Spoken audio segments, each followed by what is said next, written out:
여러분 안녕하십니까? 네, 반갑습니다. 오늘은 여러분들 그 사무엘상 17장 31절부터 보겠습니다.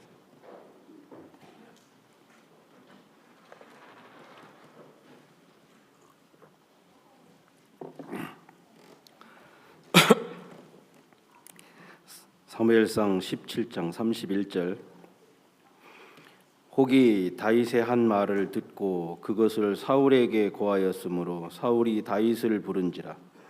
다윗이 사울에게 고하되 그를 인하여 사람이 낙담하지 말 것이라. 주의 종이 가서 저 블레셋 사람과 싸우리이다. 사울이 다윗에게 이르되 네가 가서 저 블레셋 사람과 싸우기에 능치 못하리니 너는 소년이요 그는 어려서부터 용사임이니라.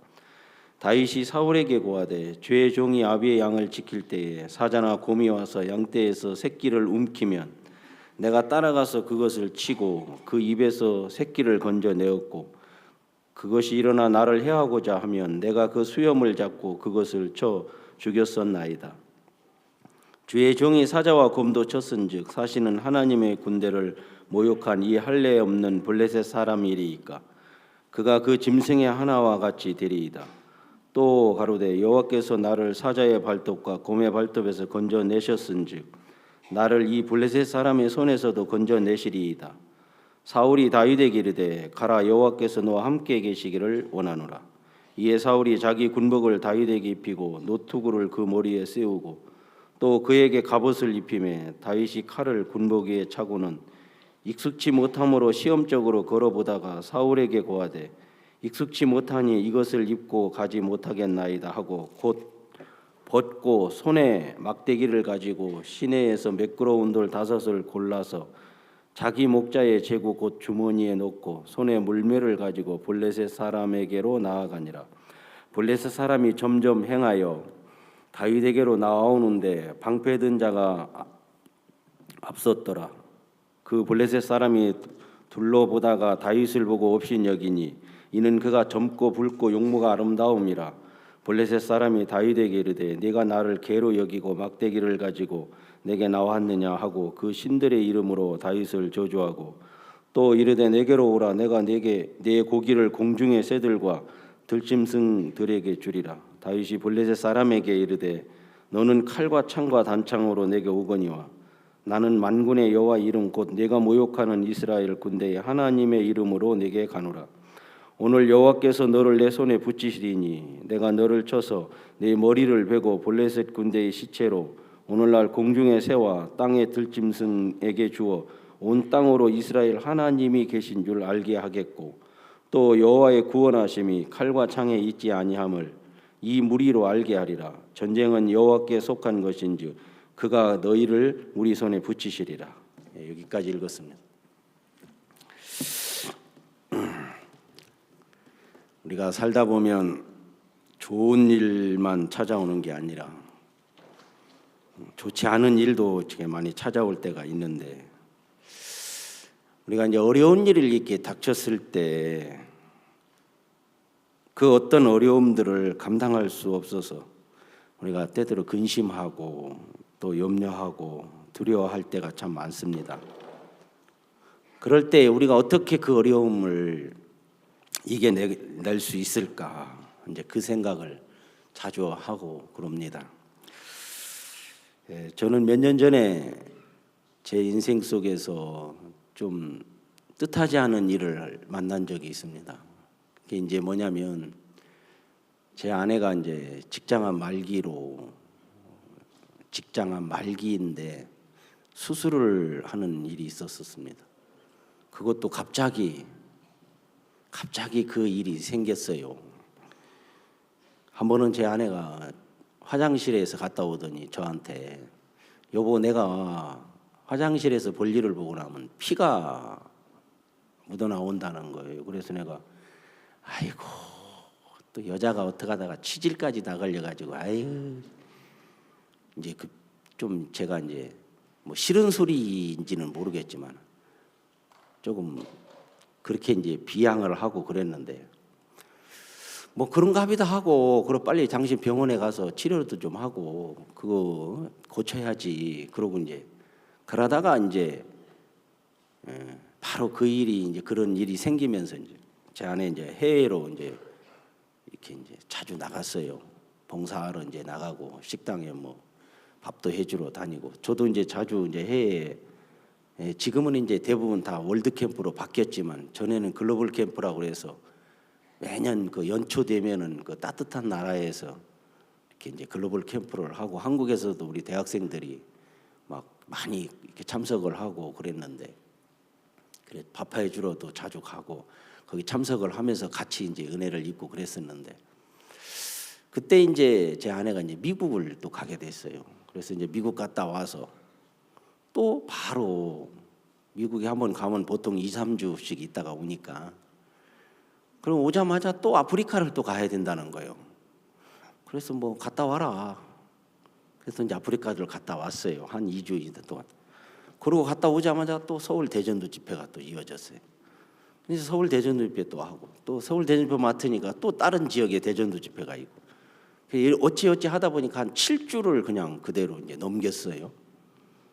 일을 다 마치고 7주 정도쯤 됐을 때 화장실을 들어간 제 아내가 화장실에서 저를 부르는 거예요.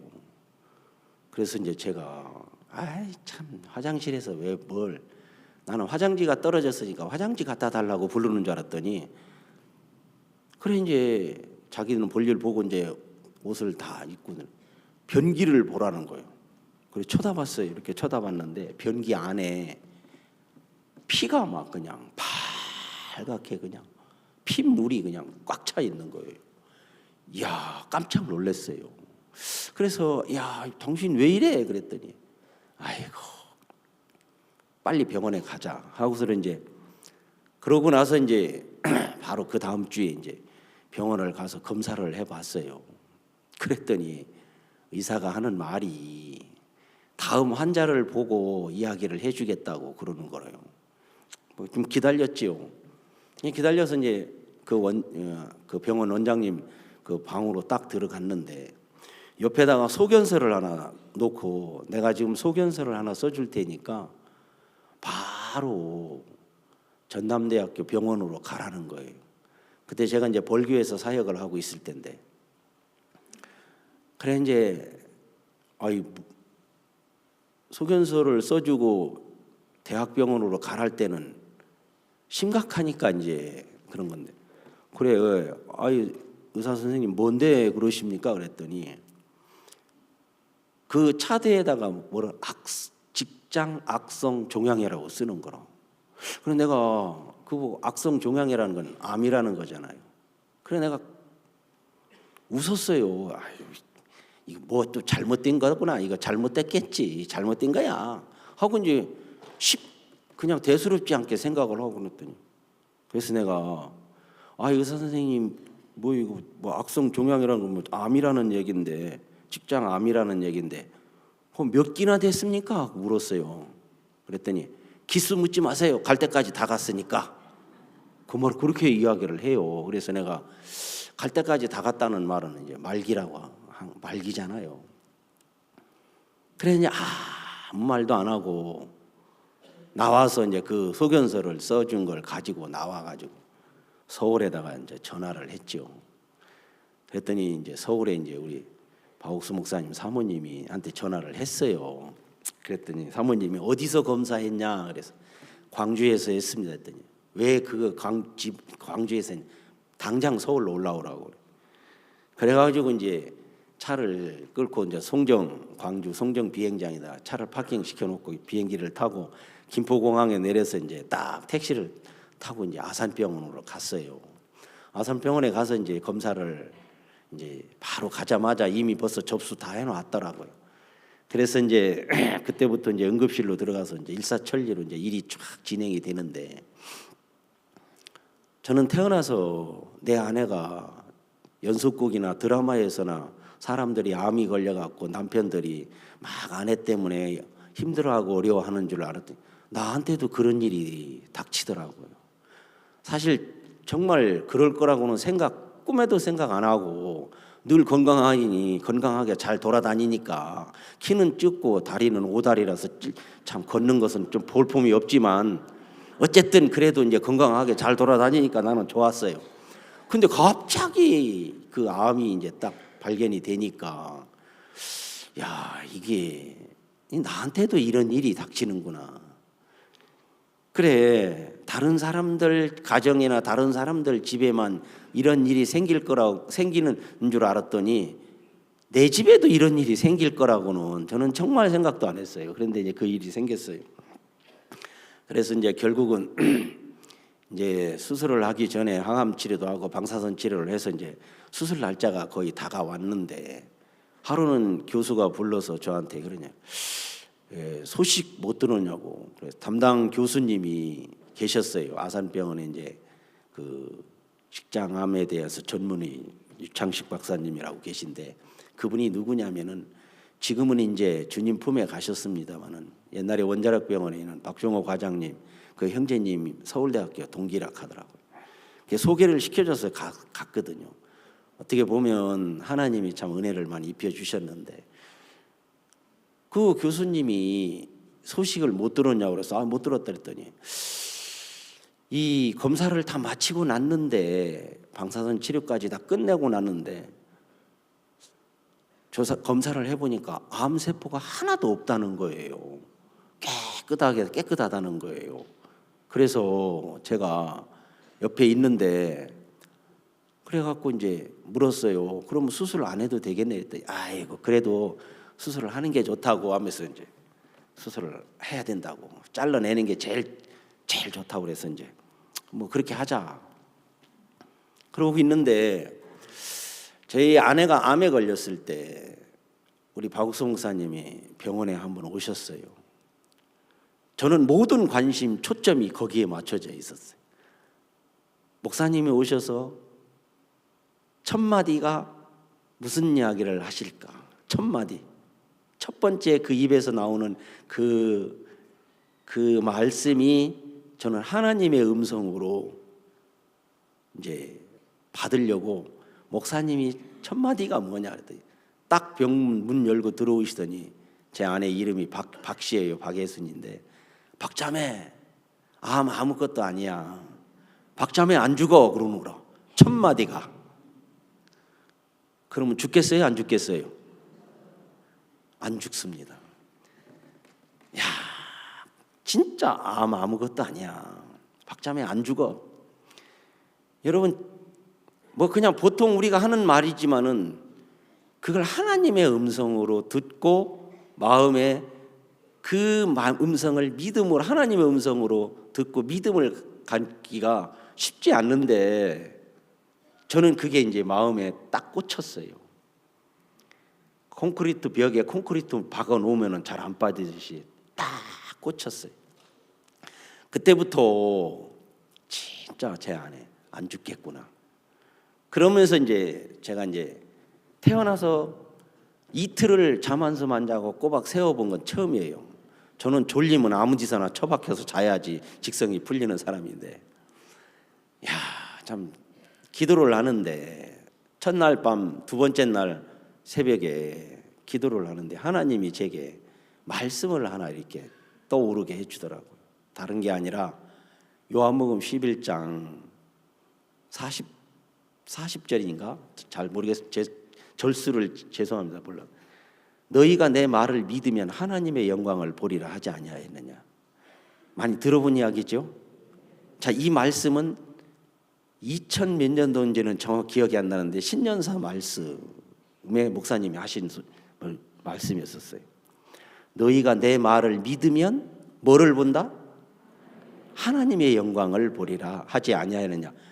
여러분 저는 이렇게 말하고 싶어요. 여기 앉아있는 여러분에게도 여러분이 정말 이 말씀을 믿으면 하나님의 영광을 볼 거라고 믿습니다.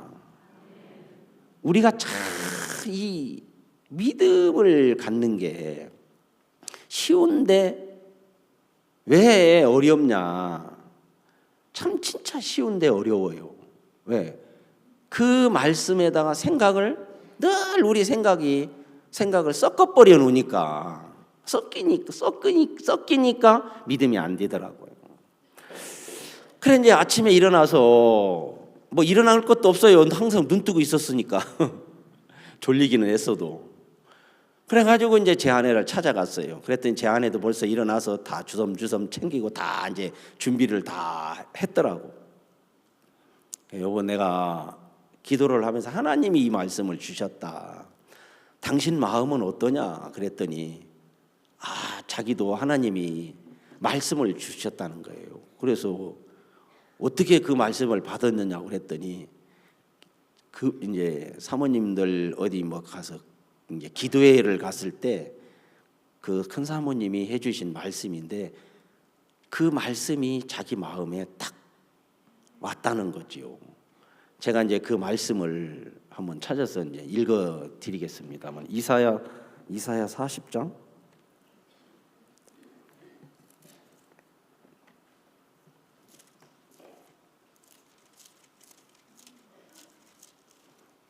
네.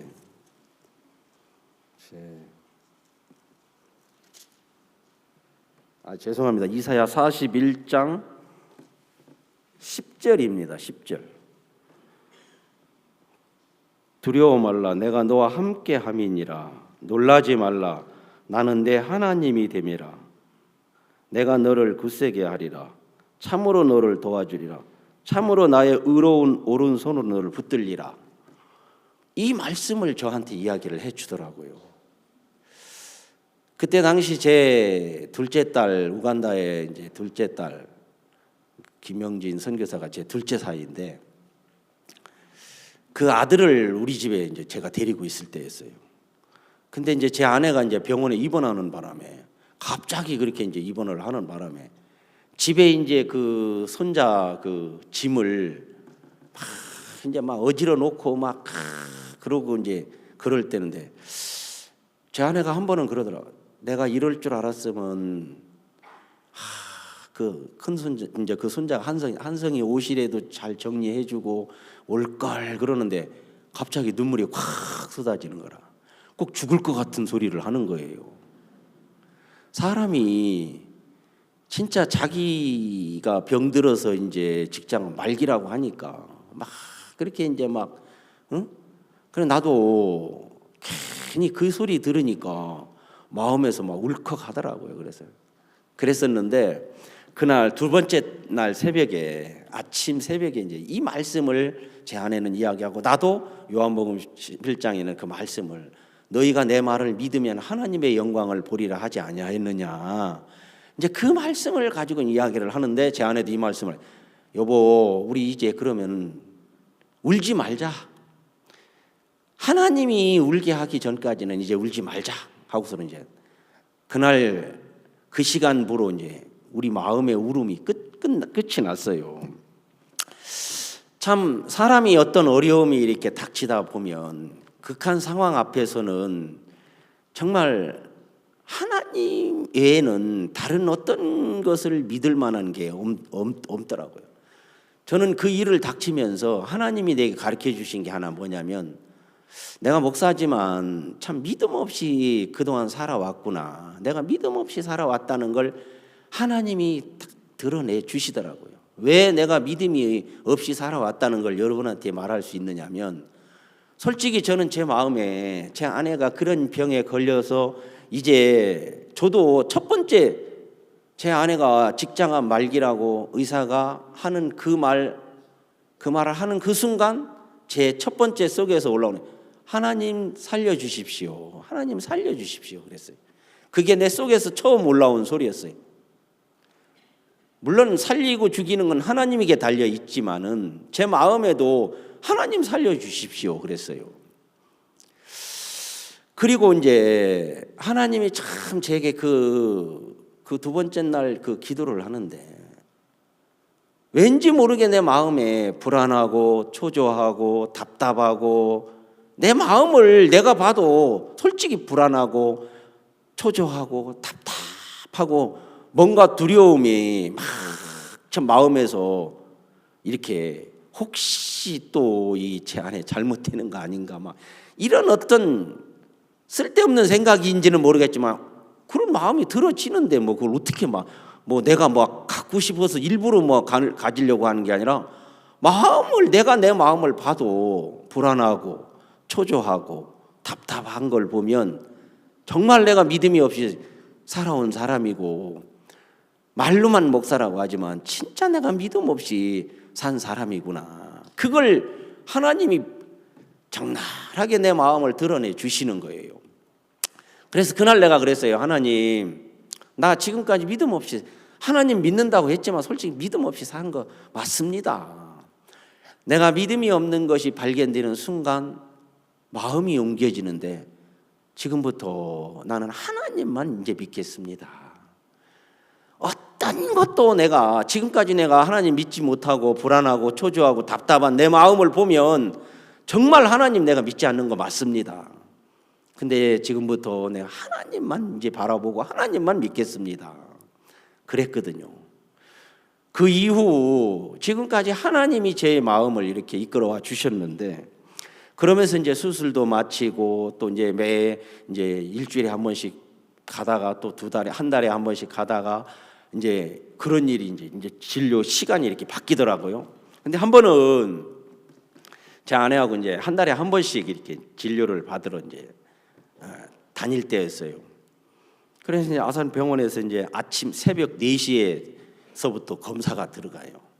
그러면 한 11시쯤이면 마쳐요. 그럼 거의 뭐 녹초가 되다시피 하는데 제 아내 이제 차 뒷좌석에 누워서 항상 누워 다녀요. 그리고 이제 화장실도 하나씩 갖고 다니고 그 쓰레기통을 이제 화장실 삼아서 이제 싣고 다녀요. 왜냐하면 언제 무슨 일이 터질지 모르니까. 그리고 제 아내가 이제 이 주머니 뭐라고 해야 돼? 점심시간 얼마 안 남았는데 죄송하면 똥주머니지 뭐 이걸 차고 다녔어요. 한 8개월인가 차고 다녔는데 그걸 이제 갈아줘야 돼. 3일에 한 번씩. 그러려면은 그거 뭐 아무나 다 해도 돼요. 근데 꼭 그건 나한테 갈아달라고 하더라고. 그 뭐 좀 내가 바쁠 때는 또 좀 다른 사람들한테 이렇게 가르쳐 줘서 좀 갈아달라고 해도 되는데 그렇게 하나 꼭 나한테만 꼭 그걸 해달라고 하더라고.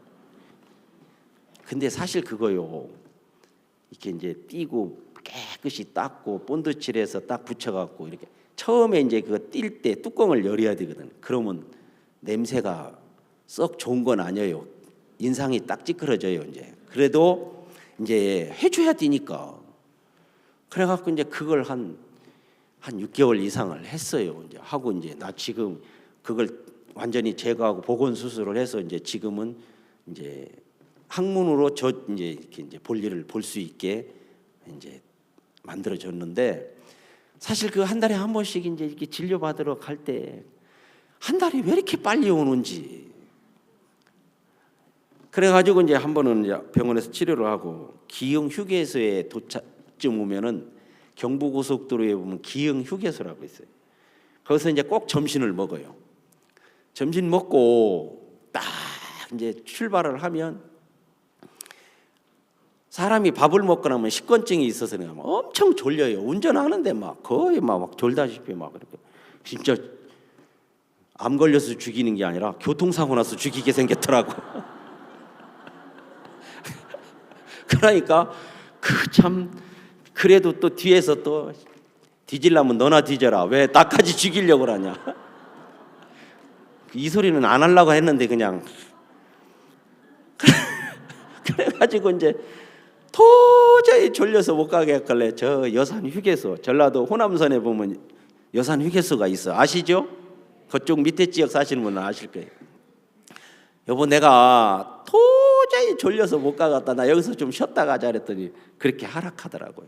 제 아내도 이제 그래서 이제 여산 휴게소에서 차를 딱 대놓고 바로 이제 그때 이제 여름인데 비가 또 얼마나 오는지 비가 막 억수같이 비가 오더라고.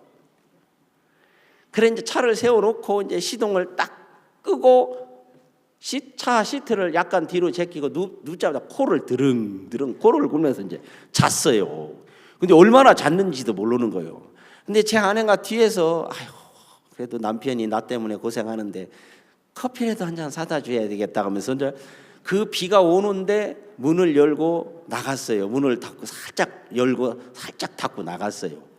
그래서 나는 이제 한참 코를 골고 막 신나게 자는데 자다가 눈을 딱 떴어요. 뜨고 바로 차 등받이 그 시트를 딱 당겨서 반드시 해놓고 빨리 가야지. 그 빨리 가야지 하는 그 생각이 딱 올라왔어요. 그러고 시동을 켜갖고 기아를 당겨서 자동 드라이브 딱 당기고 씩 하고 막 가는 거예요. 한참 가는데 뭐가 좀 이상하길래 뒤를 보니까 내 아내가 없는 거예요.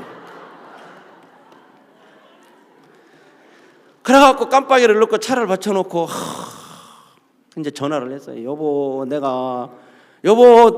당신 어디 갔어? 그랬더니 야이 그렇게 소리를 질러도 그냥 가냐 하면서 막.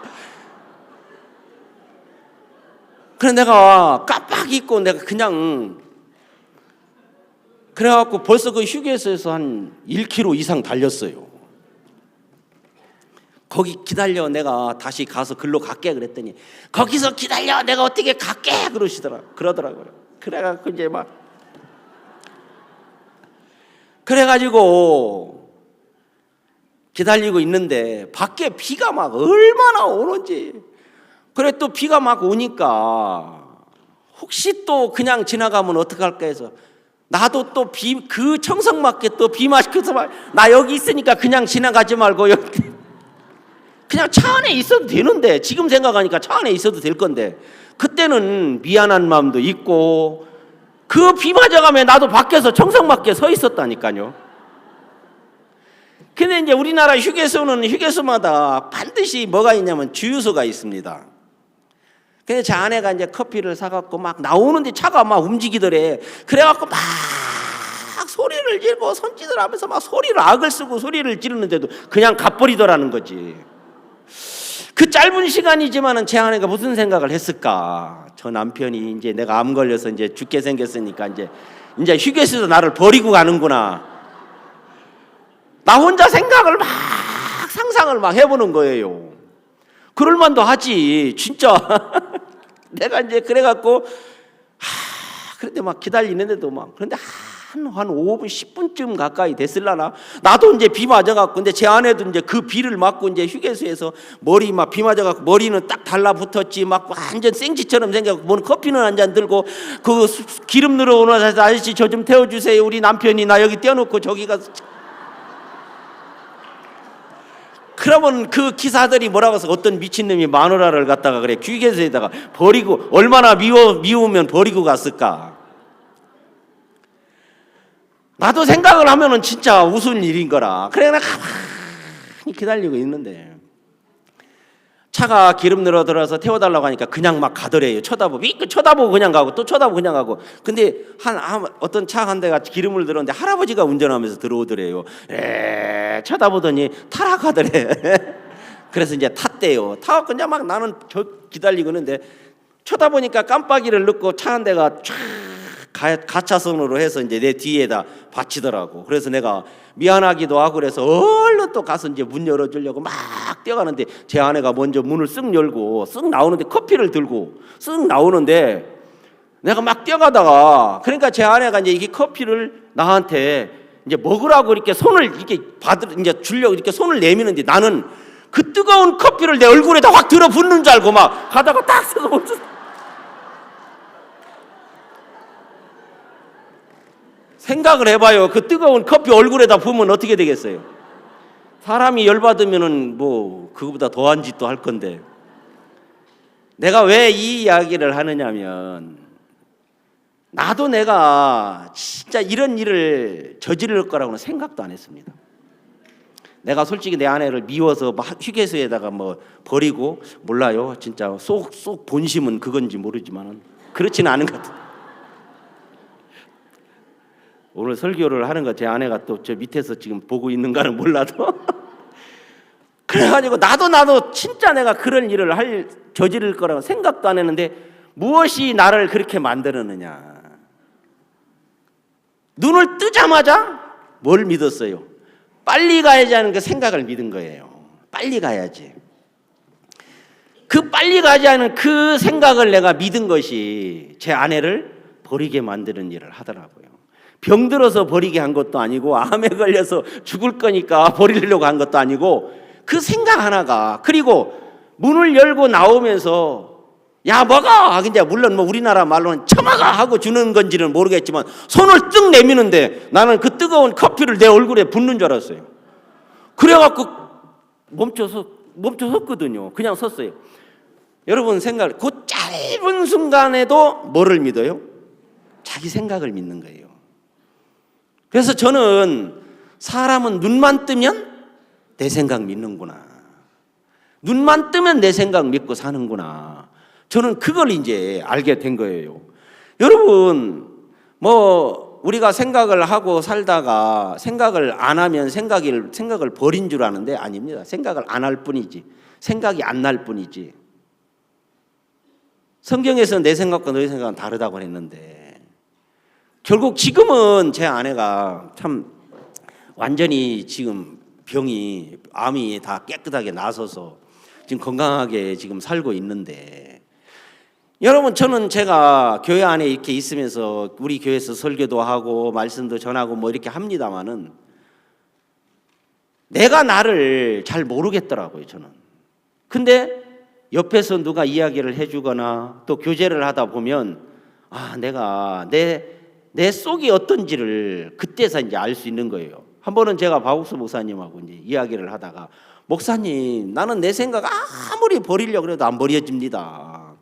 그러니까 목사님이 뭐라는지, 네가 네 생각 어떻게 버려? 너 버릴 수 있어? 나도 못 버리는데 그러시는 거라. 저는 늘 마음에 우리 박 목사님은 목사님 생각 버리고 사는 줄 알았어요. 사실 버리고 사시는 건 맞아요. 아니 목사님, 저는 내가 목사님 볼 때마다 목사님 생각 버리고 살고 있다고 내가 믿는데 목사님도 목사님 생각 못 버리십니까? 그랬더니 야 이 사람아, 나도 내 생각 못 버리는데 자네가 자네 생각 버릴 수 있어? 그러는 거라. 그럼 뭐요 이게? 근데 자네하고 나하고 다른 게 하나 있어. 뭔데요 목사님? 자네는 자네 생각 계속 믿고 나는 내 생각을 안 믿고 말씀을 믿어 나는, 그러시더라고요. 나하고 자네하고 다른 게 그 차이야 그러시더라고요. 말씀을 믿는다고. 내가 그때 그랬어요. 그렇구나. 맞다. 그럼 목사님 언제 생각을 어떻게 그럼 생각을 버립니까? 목사님 맨날 생각 버리라고 하시면서, 저는 말씀을, 그래 내가 생각을 버리라고 하는 건 말씀을 믿으라고 하는 거야. 그러면 목사님 한 가지만 더 질문할게요. 뭔데? 자기에게서 벗어나야 된다 하는데 나는 죽었다 아무리 벗어나려고 해도 안 벗어나집니다 그랬어요. 내가 그랬더니 이 사람아, 정형제, 막 정형제라고 했다, 정목사로 했다, 막 목사님 입에서 나오는 대로 부르셔요. 그거 다 맞는 말이니까. 정형제, 내 말 잘 들어. 자네는 이미 벗어났어. 목사님 그렇게 말하지 말고요. 나 못 알아들으니까 그렇게 말하지 말고 어떻게 해야 벗어나는지만 가르쳐 주십시오. 근데 그게 가르쳐 준다고 벗어나는 건 아닙니다. 그거 아셔야 돼요. 아시겠어요? 가르쳐 준다고 벗어나지는 건 아니에요. 그래, 자네 내 말 잘 들어. 그러면서 목사님이 이제 시간이 없어서 자세한 이야기는 못하는데 예레미야 17장 9절 말씀이 있어요. 뭔지 아시는 분 아시죠? 만물보다 거짓되고 심히 부패한 건 사람의 마음이라. 이를 누가 알리오마는 나 여호와는 그 심장과 폐부를 살피며, 쭉 그렇게 성경에 나와요. 근데 나한테 그랬어요. 목사님이 저한테 자네 이 말씀 믿어? 예, 믿습니다. 언제 믿어? 언제 믿었어? 구원받을 때 믿었습니다. 믿은 거야, 아는 거야? 이렇게 딱 질문을 하시더라고요. 그래서 저는 그랬어요. 목사님 제가 구원받을 때 이거 믿었는데요. 아니, 믿은 거야, 아는 거야? 근데 그때 마음에 잡히는 게 하나 있었어요. 내가 정말 이 말씀을 믿은 적이 언제지? 아는 건 확실한데 믿은 적이 언젠지를 내가 모르겠는 거예요.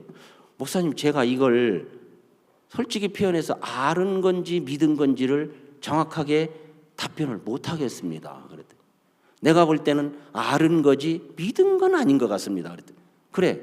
근데 지금 이 순간 이 말씀이 믿어집니다. 그랬더니 그렇지. 그럼 이 말씀을 믿으면 자네 어떤 사람이에요? 예, 거짓된 사람입니다. 언제까지? 죽을 때까지. 그래, 그렇지. 그런 너를 하나님이 어떻게 했는지. 자, 하나만 더. 창세기 6장 5절로 또 넘어가요. 그 이제 그 중간에 많은 이야기를 했지만 창세기 6장 5절로 또 넘어가시더라고요. 여호와께서 사람의 죄악이 세상에 관영함과 그 마음의 생각이 항상 악할 뿐임을 보시고 그렇게 이야기를. 자네 이 말씀 언제 믿었어? 그러더라고. 내가 마음에서 믿은 적이 분명하지를 않으니까 답변을 못 하겠는 거예요. 그래서 내가 목사님 제가 이 말씀을 내가 아는 거지 믿은다고 말할 수는 없겠습니다. 그랬더니 그런데 지금 이 말씀이 믿어집니다. 그랬더니 그러면 자네 어떤 사람이요? 항상 악한 사람입니다. 그렇지. 그런 자네를 하나님은 어떻게 바꿔놨는지. 그러면서 또 여러 이야기를 했지만은 히브리서 10장 14절로 넘어갔어요. 자, 히브리서 10장 14절 한번 찾아봅시다. 뭐라고 되어 있어요? 자, 저가 한 제물로 거룩하게 된 자들을 영원히 온전케 하시느니라. 자, 자네 지금 하나님이 거짓되고 항상 악한 자네를 하나님이 어떻게 바꿔놨어? 영원히 온전케 해놨습니다. 그렇지. 저는 물론 구원받을 때 그 말씀을 듣고 믿고 했어요. 그런데 실제 마음에서 그 말씀이 내 마음에 분명하게 믿음의 확신을 가져다 준 건 그날이었어요. 그때가 2007년도였었습니다. 그러면서 내가 그 말씀이 마음에 딱 그런 너를 하나님이 어떻게 바꿔놨고 하나님이 어떻게 했냐? 영원히 온전케 해놨습니다. 그러면서 마음에서 그러면 내가 내 자신에서 벗어나려고 하는 그 내가가 뭡니까? 사단입니까? 그래 물었더니 맞다는 거지. 그러면서 그날 마음에서 참으로 내가 그 말씀이 믿어지는 그런 계기가 있었거든요. 그러면서 마음에서 그래 내가 목사님 저 오늘 구원받은 것 같습니다. 그랬어요. 사실은 죄에서 구원은 이미 밟고 있었지만은 실제 내가 말씀을 믿는 믿음이 없었단 말입니다. 지금도 제가 사역을 하고 신앙을 하고 있지만은 때때로 어려움이 있고 문제가 있고 형편들이 참 내 앞에 주어졌을 때 저는 눈에 보여지는 형편이 더 크게 보이지 말씀을 믿는 믿음이 그걸 이겨주지 못할 때가 참 많았습니다. 오늘 제가 사무엘상 17장을 읽었는데 지금 이스라엘과 블레셋과 전쟁이 있는데 블레셋에 골리앗이라는 사람이 나와서 탁 싸우려고 하고 있는 거예요.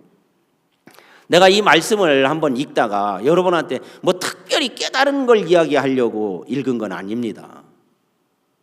여기 보면 진짜 다윗이 골리앗과 싸워서 이길 때 다윗이 능력으로 이겼냐? 다윗이 힘이 있어서 골리앗을 넘어뜨리고 쓰러뜨렸냐? 그게 아니더라고요.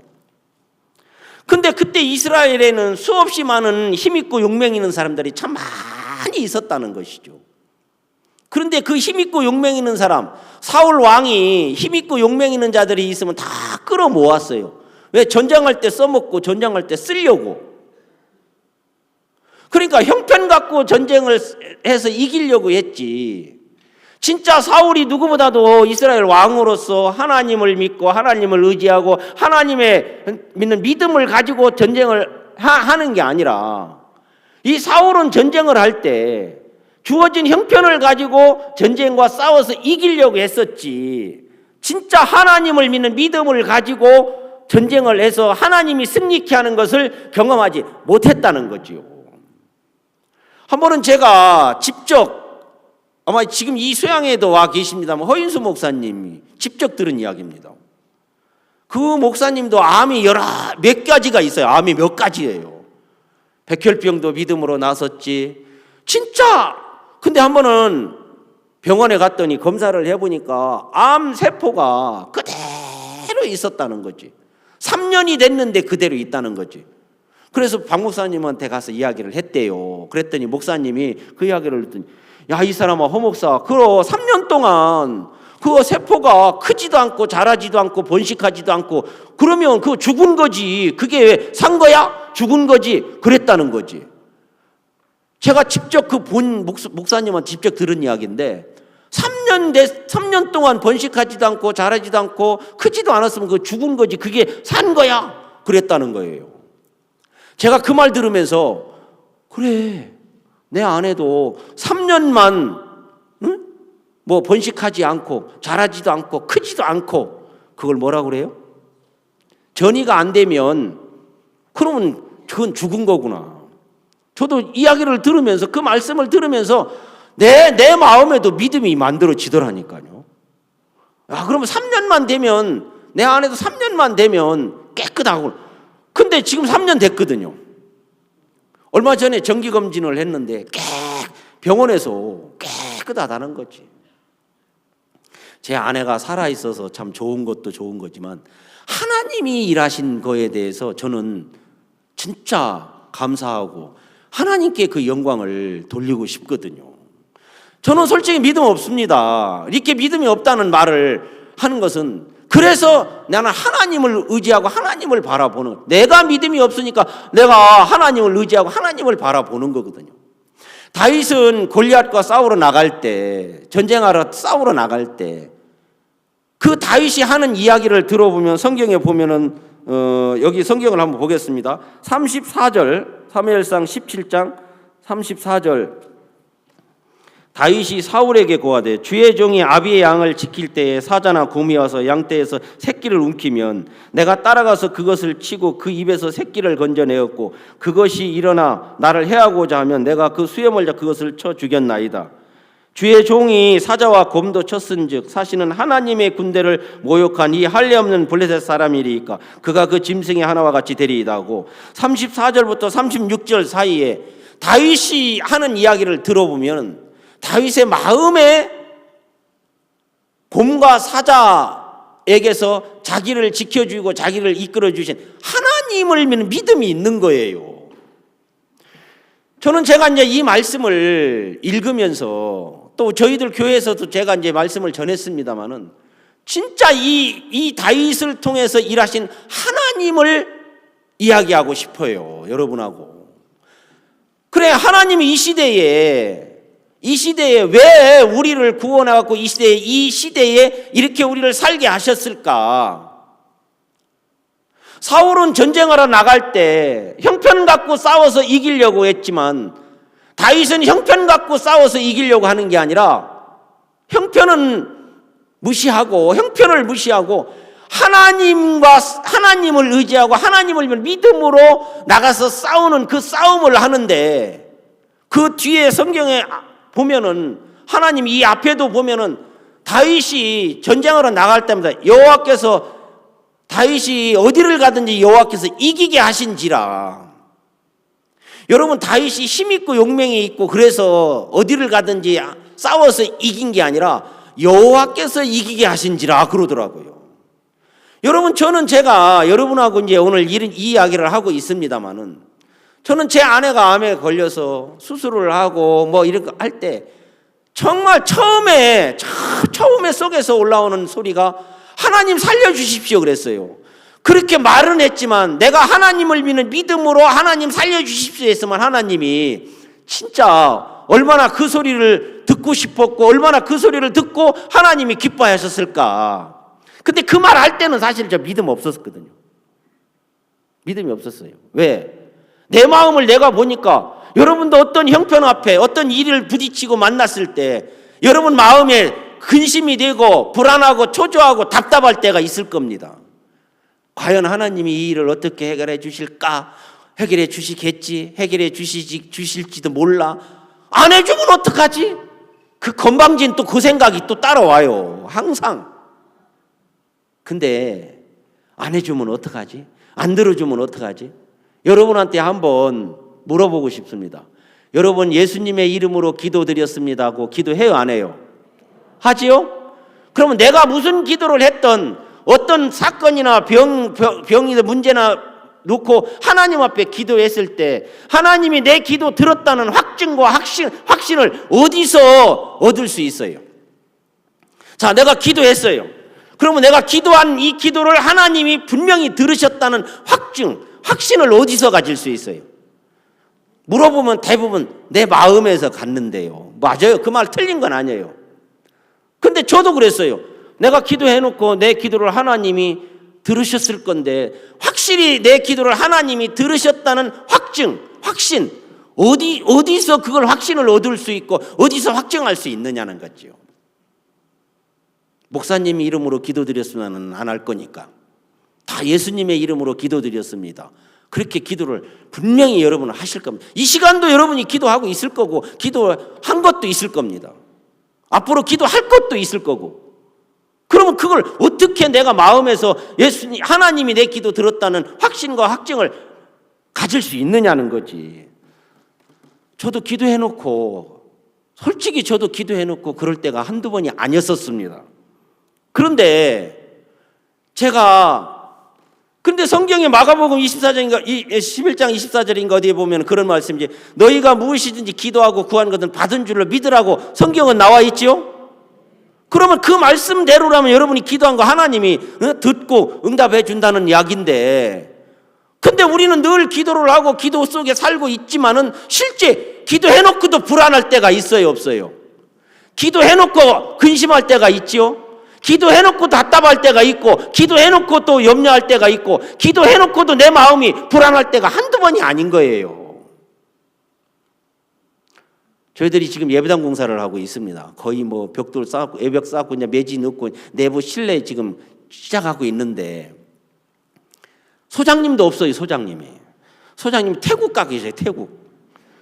어느 날 갑자기 목사님이 전화가 왔어요. 여보세요? 나 박옥수 목사입니다. 그래서 아이고, 야 목사님 웬일이십니까? 그것도 해외에서 목사님 전화가 왔어요. 목사님 지금 해외에 계신 나 여기 지금 미얀마인가 어디라고 하시는 전화를 해서 저기 소장님 지금 공사가 어느 정도 됐는가? 그래서 이렇게 쭉 보고를 했어요. 그랬더니 저기 소장님을 태국에 좀 갔으면 대번 내 입에서 목사님 안 됩니다! 그 소리를 여기까지 하고 싶은데 못했어요. 왜 못했냐? 그 해외에서 나한테 전화를 할 때까지는 틀림없이 목사님 생각이 또 있으실 건데 하나님이 가지고 있는 계획과 뜻이 섭리가 분명히 있을 건데 그 앞에서 내가 안 됩니다 소리를 못 하겠는 거라. 그래서 예 무조건 다 예 하고 전화를 끊고 나서 안 된다고 할 걸 괜히. 근데 이제 마음에서 그래 이 일을 허락하신 분이 하나님이신데 여기에도 분명히 하나님의 섭리와 뜻이 있을 건데 내가 그 하나님의 섭리와 뜻을 무시하는 건 목사님을 무시하는 건 내가 그 하나님 뜻을 무시하는 건데 그래갖고 바로 그냥 막 보니까 가게 하려고 보니까 여건이 없는 거라. 여건 신청하기 일주일 걸리더라고. 그래서 여건 신청해서 또 해갖고 이제 보내버렸어요. 보내놓고 나니까 내가 걱정해. 이제 아이고 이거 기술적인 부분에 나는 솔직히 건물을 몇 채 접어기는 했지만은 기술적인 부분은 진짜 없거든. 저는 기술적인 부분이 부족해요. 어떻게 이런 부분에 어떻게 해야 되죠? 근데 요즘은 좋은 게 뭐냐면 요게 진짜 좋더라고요. 소장님 몸은 태국 가 있는데요. 이걸로 다 일하고 있어요. 물어봐서 여기는 어떻게 하면 되겠습니까? 거기는 이렇게 하면 됩니다. 그러면 현장에 이제 일하는 목수 행정인 불러다가 여기는 이렇게 하고 이렇게 하면 내가 기술이 굉장히 좋은 줄 알아라. 사실은 다 누가 전문가 그 소장님한테 받아서 다 전달을 해갖고 일을 다 지금. 그래도 지금 일 안 막히고 잘 되고 있어요. 하나님이 그렇게 이끌어가 주시는 거라. 얼마든지. 저는 기술은 없어도 기술 가진 사람 거 받아서 하면 되더라고요. 신앙도 그렇다고 믿습니다. 신앙도 그렇게 하면 되는 거더라고요. 그래가지고 지금 이제 일이 잘 되어지고 있는데 여러분 다윗이 골리앗과 싸우러 나갈 때 사실은 하나님이 나를 지켜줬다. 곰의 발톱, 사자의 발톱에서 나를 지켜주신 하나님이 있다는 거지. 오늘 저 할례 받지도 못한 블레셋 사람들 중에 저 골리앗 저거 하나님이 틀림없이 내 손에 붙일 것입니다 하고 다윗이 딱 너는 칼과 창과 단창으로 내게 내오거니와 나는 만군의 여호와 이름으로 가노라 나가노라. 그러면서 나갈 때 다윗이 뭐라고 이야기를 하냐면 이 성경에서 47절에 뭐라고 이야기를 하냐면 여호와의 구원하심이 칼과 창에 있지 아니함을 이 무리로 알게 하리라. 전쟁은 여호와께 속한 것인지 그가 너희를 우리 손에 붙이시리라. 여러분, 붙인다는 확실한 믿음을 갖고 있는 거예요. 하나님이 너를 내 손에 오늘 붙인다. 그러면 다윗이 이런 믿음을 만들어준 게 언제냐? 언젠지는 모르지만 자기가 들에서 양을 칠 때 하나님이 자기 곰의 발톱, 사자의 발톱에서 곰이나 사자가 와서 새끼를 움키워 잡아가면 쫓아가서 수염을 잡고 싸워서 이겨 새끼를 구하고 이런 것을 다윗이 한 번, 두 번 경험을 하면서 골리앗과 나가 싸울 때도 하나님이 붙이시겠다는 확신을 마음에 갖고 있는 거예요. 앞에서 얘기할 때 여러분이 기도했을 때 내 마음에 하나님이 내 기도 들었다는 확신을 뭘로 입증하냐? 여러분 이 사무엘상 17장에서 다윗은 하나님이 그 골리앗을 내 손에 붙이시겠다는 확신이 마음에 있어요. 여러분도 기도하고 했을 때 마음에서 이건 내 기도대로 하나님이 확실하게 들어주신다. 하나님 분명히 역사하신다는 여러분 마음에 믿음이 만들어지면 그건 하나님이 내 기도 들었다는 것입니다. 하나님이 내 기도 들었다는 거죠. 여러분, 나나 여러분이 우리가 신앙을 하면서 정말 이런 어려울 때가 있어요. 좋은 일만 찾아오지는 않거든요. 때로는 정말 좋지 않은 일들이 찾아올 때, 때로는 감당할 수 없는 일들이 찾아올 때가 많아요. 그래, 만일 하나님이 우리를 위하시면, 요거 한 단어만 여러분이 확실하게 믿는다면, 만일 하나님이 우리를 위하시면 누가 정죄하리요? 로마서 8장 33절인가 나오는데 제가 부산 대전도 집회 때 목사님이 그러시더라고요. 목사님 좀 공사하는데 어렵지? 예, 어렵습니다. 어려운 거 어렵습니다. 그랬더니 그래, 일을 하다 보면 어려울 때 있어. 그러나 우리를 하나님이 돕는다 그러시더라고요. 그래서 소장님이 이제 없는데 목사님이 저한테 그래, 어이 정 목사, 하나님이 우리를 도와 그러시더라고요. 하나님이 우리를 돕는다 하더라고요. 그 말 한마디 딱 듣고 왔어요. 지금 하나님이 진짜 저는요, 저 하는 일 하나도 없어요. 가서 입만 나불거리고 싸놓은 거 이거 안 돼, 뜯어 부식이나 하고 이렇게 옮기라기나 하고 그럼 이래놓은 사람들이 죽으라고 싸놨는데 또 와서 겨우 와갖고 때려 부시라 소리나 하고 이거 방향 바꾸라 소리나 하고. 사실 그렇지만 그 하나하나를 세밀하게 하나님이 이끄시고 인도하는 것을 저는 보거든요. 그러면서 늘 마음에 하나님이 우리를 돕는다. 정 목사, 하나님이 우리를 돕는다 그러시더라고요. 여러분, 우리 삶 속에서 하나님이 돕지 않으면 우리는 망합니다. 근데 하나님이 돕습니다. 절대 망하게 하지 않는 거지요. 다윗이 어디를 가든지 여호와께서 이기게 하신지라. 여러분, 성경에서 죽으면 망하는 거잖아요. 하나님이 우리를 망하지 않게 하신다고 약속을 하고 계시는데 너희가 내 말을 믿으면 하나님의 영광을 보리라 하지 아니하였느냐. 여러분이 수양회를 마치고 가면 수업 시간마다 들리는 말씀이 있을 겁니다. 나는 여러분들에게 그 말씀을 다 알고 가라는 게 아니라 어느 시간에 누가 말씀을 전하든 어떤 말씀이든 여러분이 한 말씀만 여러분 마음에 딱 받아서 마음에 담고 가신다면 여러분들이 지역에서 신앙생활을 할 때 그 말씀 한마디가 여러분의 인생을 다윗을 복되게 하고 다윗이 어디를 가든지 여호와께서 이기게 하신지라는 그 하나님이 여러분과 함께하고 여러분을 이끌고 여러분을 돕게 될 줄 믿습니다. 성경은 저도 참 사실 저는 자주 그런 이야기, 여러분 나는 믿음 없어요. 그래서 내가 하나님을 바라보고 하나님을 의지하는 거예요. 그 말은 말씀을 바라보는 거예요. 자네 하나님 자네 이미 벗어나게 했어 그러더라고요. 말씀을 보니까 이미 벗어나게 했어요. 내가 말씀을 믿지 않으니까 내 자신에게서 못 벗어나고 여전히 내 속에 갇혀서 내 생각 속에 빠져서 빨리 가야지 하는 그 생각 하나를 눈 뜨자마자 그걸부터 믿었거든. 빨리 가야지. 그 생각 딱 믿고 그냥 시동 걸어갖고 그냥 마누라고 뭐고 다 팽개치고 가더라고요. 그리고 또 차에서 내리는 그 짧은 순간 그 5m 뒤에 차를 세웠어요. 그리고 차문을 열고 나오는데 내가 뛰어가서 문 열어주려는데 그 순간 커피잔이 이렇게 뜩 내미는데 나는 뜨거운 커피를 내 얼굴에 붓는 줄 알았어요. 그 짧은 순간도 내 생각을 믿더라고. 우리 눈만 뜨면 내 생각 믿고 사는 거예요. 눈만 뜨면 여러분 말씀을 한번 생각을 하고 말씀을 한번 기억하고 말씀을 한번 믿으십시오. 그러면 그 말씀 한마디가 그 하루 1년, 10년 영원히 우리를 온전케 하실 줄 믿습니다. 다윗이 골리앗과 싸울 때 형편 갖고 싸워서 이긴 게 아니라는 거지요. 너는 칼과 창과 단창으로 내게 오거냐 나는 만군의 여호와의 이름으로 가노라. 그리고 다윗이 그 골리앗 나갔을 때 주머니에서 돌멩이 하나 가지고 그냥 던졌는데 골리앗 이마에 박혀갖고 골리앗이 넘어졌다고 그랬어요.